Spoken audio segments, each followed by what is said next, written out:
क्या अब यूपीआई से भुगतान करना महंगा होगा? भारत की डिजिटल क्रांति, एमडीआर की नई बहस और आपके पैसे पर इसका असर। नमस्कार, आपने भी शायद पिछले कुछ दिनों में सोशल मीडिया पर यह सवाल देखा होगा, क्या अब यूपीआई से पैसे भेजने पर चार्ज लगेगा? आपने शायद यह भी पढ़ा होगा कि 2000 के रुपये से ज़्यादा का पेमेंट महंगा हो जाएगा। तो क्या अब चाय वाले को क्यूआर कोड स्कैन करके 20 रुपये देने पर भी शुल्क लगेगा?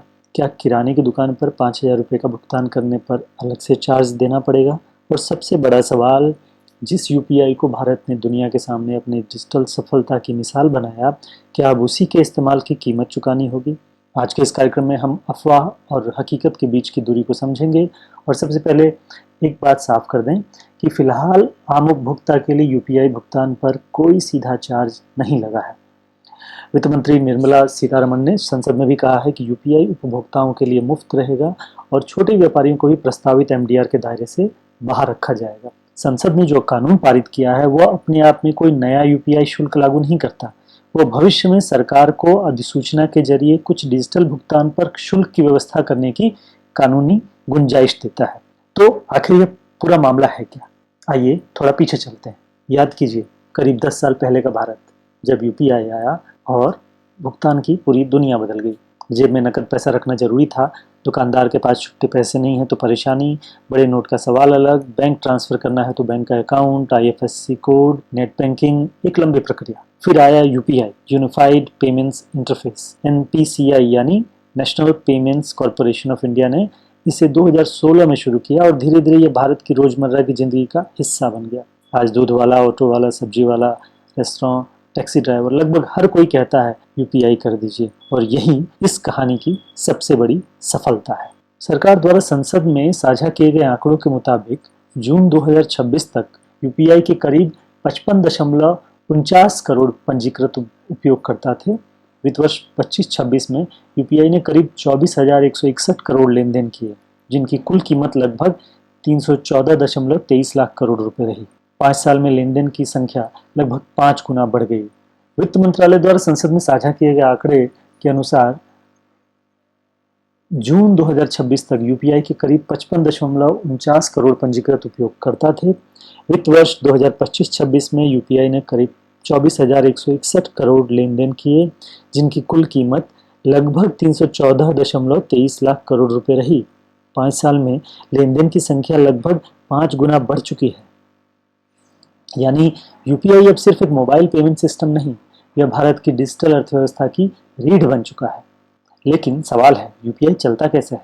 जब हम क्यूआर कोड स्कैन करते हैं और स्क्रीन पर लिखा आता है पेमेंट सक्सेसफुल, तो हमें लगता है कि बस 2 सेकंड में काम हो गया। लेकिन पर्दे के पीछे बैंकों, NPCI, payment service providers, app कंपनियों, सर्वर, साइबर सिक्योरिटी सिस्टम और फ्रॉड मॉनिटरिंग सिस्टम का एक बहुत बड़ा नेटवर्क काम कर रहा होता है।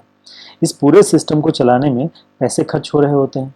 सर्वर चाहिए, डेटा सेंटर चाहिए, साइबर सुरक्षा चाहिए, 24 घंटे सिस्टम उपलब्ध रखना पड़ता है। फ्रॉड रोकने के लिए लगातार तकनीक विकसित करनी पड़ती है, और जब यूपीआई का इस्तेमाल करोड़ों लोग हर दिन करने लगे तो यह लागत भी छोटी नहीं रह जाती। उद्योग के अनुमानों के मुताबिक यूपीआई और डिजिटल पेमेंट इकोसिस्टम को चलाने की लागत सालाना लगभग 15 से 20 हजार करोड़ रुपए तक हो सकती है। तो फिर सवाल स्वाभाविक है, जब ग्राहक से पैसा नहीं लिया जा रहा तो इस पूरे सिस्टम का खर्च कौन उठा रहा है? यहाँ आता है एमडीआर। एमडीआर यानी मर्चेंट डिस्काउंट रेट। नाम थोड़ा तकनीकी है, लेकिन इसे बहुत आसान भाषा में समझिए।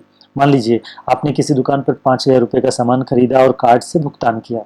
आपके खाते में 5,000 रुपए गए, लेकिन दुकानदार को हमेशा पूरे 5,000 रुपए नहीं मिलते। कार्ड नेटवर्क, बैंक और भुगतान सेवा से जुड़े शुल्क हो सकते हैं। यही व्यवस्था एमडीआर से जुड़ी है। वीजा और मास्टर कार्ड जैसे कार्ड नेटवर्क में यह व्यवस्था लंबे समय से मौजूद है। यूपीआई के मामले में कहानी अलग रही। भारत ने डिजिटल भुगतान को तेजी से बढ़ाने के लिए 2020 से यूपीआई और रुपए पर एमडीआर को शून्य कर दिया। सरकार ने इसे बदले भुगतान व्यवस्था से जुड़े पक्षों को प्रोत्साहन और सहायता देने का रास्ता अपनाया। उदाहरण के लिए वित्त वर्ष 2024-25 में सरकार ने छोटे व्यापारियों के लिए 2000 तक के भीम यूपीआई भुगतान को बढ़ावा देने के लिए 1500 करोड़ की प्रोत्साहन योजना मंजूर की थी। सरकार के आंकड़ों के अनुसार 2021-22 से 2023-24 के बीच रुपए और भीम यूपीआई के प्रोत्साहन के रूप में हजारों करोड़ रुपए दिए गए। यानी यूपीआई सचमुच मुफ्त नहीं है, आपके लिए मुफ्त है, लेकिन सिस्टम के लिए इसकी लागत है। अब बदला क्या है? यहीं से मौजूदा विवाद शुरू होता है। अगस्त 2026 में संसद ने taxation and other laws amendment bill 2026 पारित कर दिया है। लेकिन ध्यान रखिए, कानून पास होने का मतलब यह नहीं कि कल सुबह से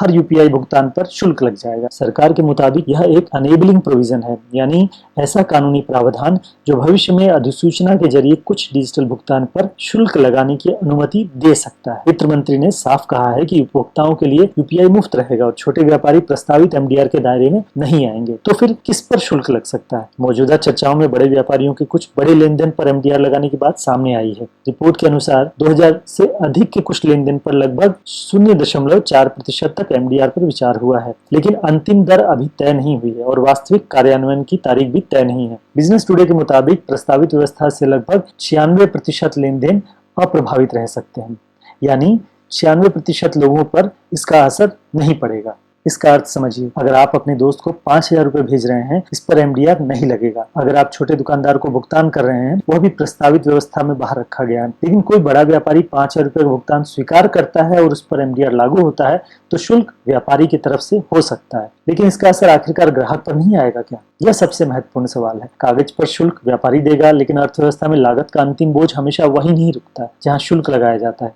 अगर किसी व्यापारी की भुगतान लागत बढ़ती है तो उसके पास 3 रास्ते हैं। पहला, वह खुद यह खर्च उठाए। दूसरा, अपने मुनाफे में कमी स्वीकार करे। और तीसरा, किसी न किसी तरीके से उस लागत को अपनी कीमतों में शामिल करे। इसलिए यह कहना कि ग्राहकों पर कोई असर नहीं पड़ेगा थोड़ी जल्दीबाजी होगी। हालांकि यह भी ध्यान रखना चाहिए कि प्रस्तावित शुल्क सीमित श्रेणी के बड़े व्यापारिक लेन देन तक रखने की बात हो रही है। छोटे दुकानदार और रोजमर्रा के कम मूल्य वाले भुगतान को बाहर रखने की बात सरकार ने संसद में कही है।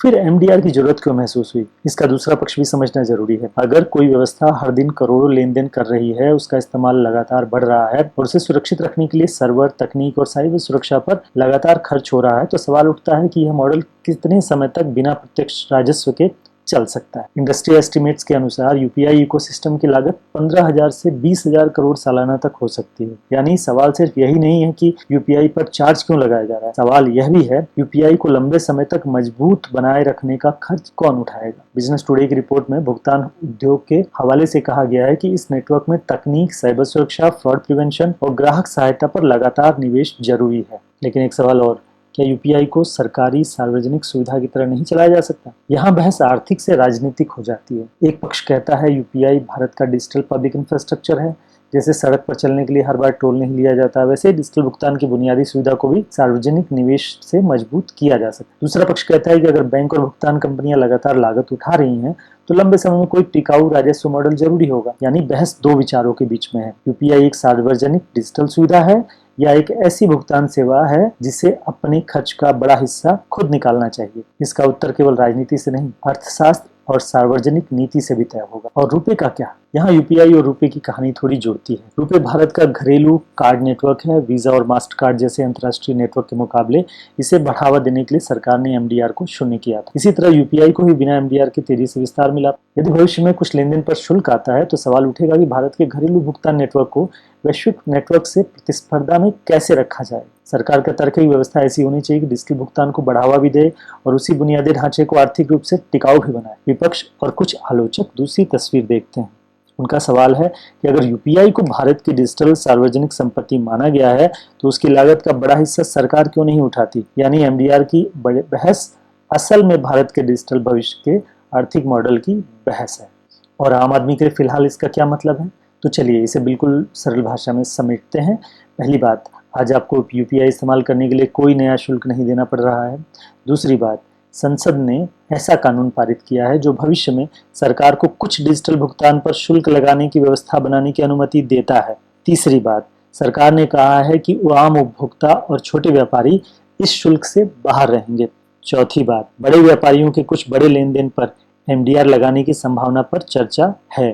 पांचवी बात, इसकी अंतिम दर और लागू होने की प्रक्रिया अभी तय नहीं हुई है। और छठी, शायद सबसे महत्वपूर्ण बात, यूपीआई की कहानी अभी खत्म नहीं हुई है, बल्कि असली कहानी अब शुरू हो रही है।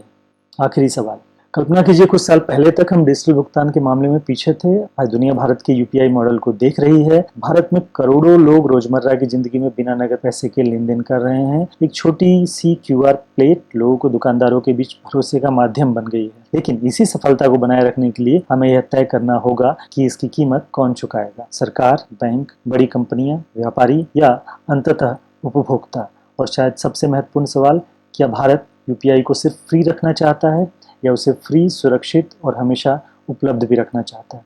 क्योंकि मुफ्त सेवा और टिकाऊ सेवा दोनों हमेशा एक चीज़ नहीं होती। इसलिए फिलहाल यूपीआई करते रहिए, क्यूआर कोड स्कैन कीजिए, पेमेंट कीजिए, लेकिन सोशल मीडिया की हर खबर पर भरोसा करने से पहले एक बार ज़रूर पूछिए, चार्ज किस पर लग रहा है, कितना लग रहा है और क्या यह वास्तव में लागू भी हुआ है? क्योंकि यूपीआई की इस नई कहानी में असली खबर यही है। यूपीआई अभी आपके लिए मुफ्त है, लेकिन उसके भविष्य की कीमत पर बहस शुरू हो चुकी है। आप सुन रहे थे मीडिया चौपाल डिजिटल रेडियो। फिर मिलेंगे एक नए मुद्दे और कुछ जरूरी सवालों के साथ। धन्यवाद।